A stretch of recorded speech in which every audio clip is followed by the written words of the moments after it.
La Banque transatlantique a lancé le fonds de dotation transatlantique en 2012 sur l'intuition que la philanthropie individuelle et le mécénat d'entreprise allaient se développer. Et elle a souhaité offrir un outil simple et innovant pour participer à ce développement. La spécificité du fonds de dotation transatlantique, c'est qu'il fonctionne comme une fondation abritante. C'est le premier du genre. Il permet donc aux fondateurs de créer un compartiment pérenne. Le fonds de dotation prend en charge le côté administratif du fonds et le fondateur peut se consacrer aux causes qu'il a envie de soutenir et aux projets, à la sélection des projets. 10 ans de fonds de dotation, c'est 18 fonds hébergés, 12 millions collectés, déjà plus de 7 millions redistribués à plus de 250 bénéficiaires. Auréa a été créé en 2019 afin de structurer une démarche qu'on avait entamée dès notre création en 2012 et afin de proposer quelque chose d'innovant en matière de philanthropie qui implique les entrepreneurs souscripteurs de nos fonds. La sélection des projets se fait après avoir rencontré les porteurs de projets qui nous pitchent.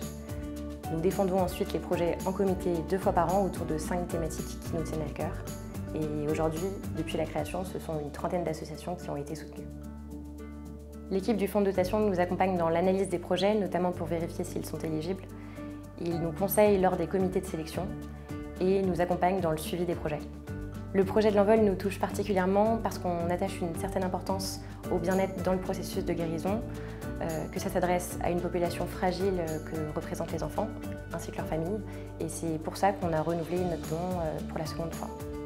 Partager l'expérience Auréa en entreprise permet de fédérer les équipes, d'ajouter une dimension sociale à un métier de financier, ce qui me touche particulièrement et me donne l'impression de contribuer à mon échelle, et permet de faire du mécénat de compétences qui était quelque chose de souhaité depuis plusieurs années.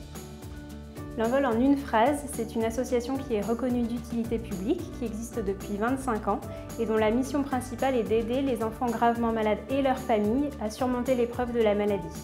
L'Envol bénéficie du soutien du fonds Auréa hébergé par le fonds de dotation transatlantique depuis l'année 2020. Grâce à ce soutien, nous avons pu accueillir 12 familles sur des séjours de répit. Ces familles ont toute la particularité d'avoir un enfant gravement malade. Et donc lors de ces séjours, nous adaptons entièrement les activités pour que les familles sortent de l'isolement, rencontrent d'autres familles dans leur situation et retrouvent force et espoir face à la maladie. Depuis la première rencontre qu'on a eue avec Julie Masson en 2020, nous avons une relation partenariale sincère. On sent un vrai intérêt pour les projets portés ensemble. C'est vraiment ensemble qu'on arrive à apporter le soutien dont les familles d'enfants malades ont besoin. On a notamment exploré aussi la piste du mécénat de compétences avec des salariés qui sont venus en interne pour proposer différentes missions pour nous aider à réaliser nos actions. Et le soutien que l'on a eu même au-delà de la crise sanitaire a été vraiment bénéfique pour nous réinventer et continuer à aider ces familles qui en ont grandement besoin. Le Fonds d'Air Vert a été créé en 2017 à l'initiative de mes parents, mais qui ont tout de suite voulu que ce soit une démarche familiale et intergénérationnelle.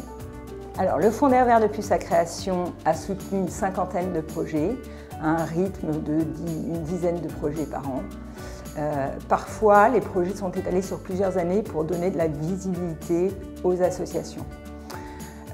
On est majoritairement sur des associations qui sont dans le domaine de la solidarité et de l'aide aux personnes qui en ont besoin. Mais on a également effectivement des thématiques dans la santé, dans la recherche d'emploi, dans l'environnement et le patrimoine, notamment en Limousin, qui est notre région d'ancrage. Le Fonds de dotation transatlantique nous a accompagnés dès la réflexion du projet et dans tout le processus de structuration du fonds. Et dans la vie en fait et la gestion de ce fonds, il nous accompagne presque quotidiennement dans le choix des associations que l'on fait et principalement pour que ces actions soient le plus ciblées possible et donc le plus impactantes. Alors, Wake Up Café, ça a été une très très belle rencontre avec Clotilde Gilbert qui mène cette belle cause avec beaucoup d'énergie. C'est une main tendue en fait, c'est une seconde chance que l'on offre à des personnes qui repartent à zéro. On a beaucoup aimé la bienveillance avec laquelle l'association menait cette cause.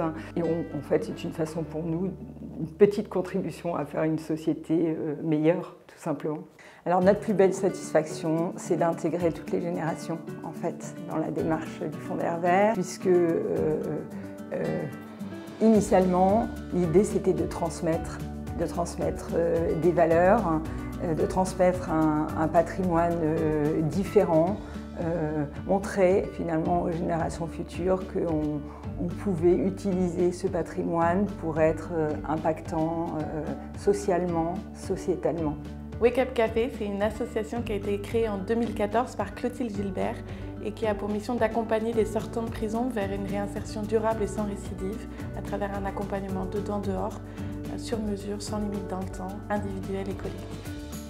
Les projets soutenus par le Fonds de dotation transatlantique l'ont été faits à travers différents fonds et en particulier le Fonds d'air vert qui a commencé à soutenir Wake Up Café très tôt, dès 2018, à travers le parcours de préparation à l'emploi des sortants de prison qu'à Wake Up Café on appelle les Wakers. Et par la suite, les projets soutenus ont été l'essaimage à Montreuil puis à Marseille et également à travers le fonds d'urgence des Wakers, c'est-à-dire les besoins immédiats dès la sortie de prison des personnes qu'on accompagne. Les liens avec le fonds familial d'Air Vert ont été faits très rapidement en 2018 grâce à une de nos salariées qui s'appelle Delphine Petit, qui parlait tellement de Wake Up Café, en particulier à une de ses grandes amies qui s'appelle donc Charlotte Derville et qui est membre du fonds d'Air Vert, que finalement le fonds d'Air Vert s'est dit mais qu'est-ce que c'est cette association? Et il nous a très rapidement soutenus.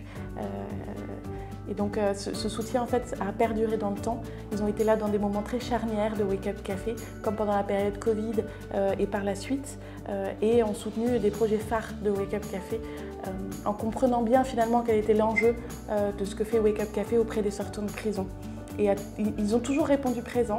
C'est une grande force et c'est une grande chance pour Wake Up Café de pouvoir compter sur des fonds familiaux comme celui-là, qui sont très rares. Et qui permettent à la fois en effet d'avoir un soutien financier mais avant tout un soutien moral qui est nécessaire à l'accomplissement de nos missions au sein de Wake Up Café. Je retiens d'abord une formidable aventure collective, la possibilité et la fierté d'avoir accompagné de nombreuses familles et entreprises mécènes. Je retiens le très fort impact social des projets que nous avons soutenus. Je retiens également la forte contribution des collaborateurs de la Banque Transatlantique qui nous ont soutenus tout au long de ces 10 années.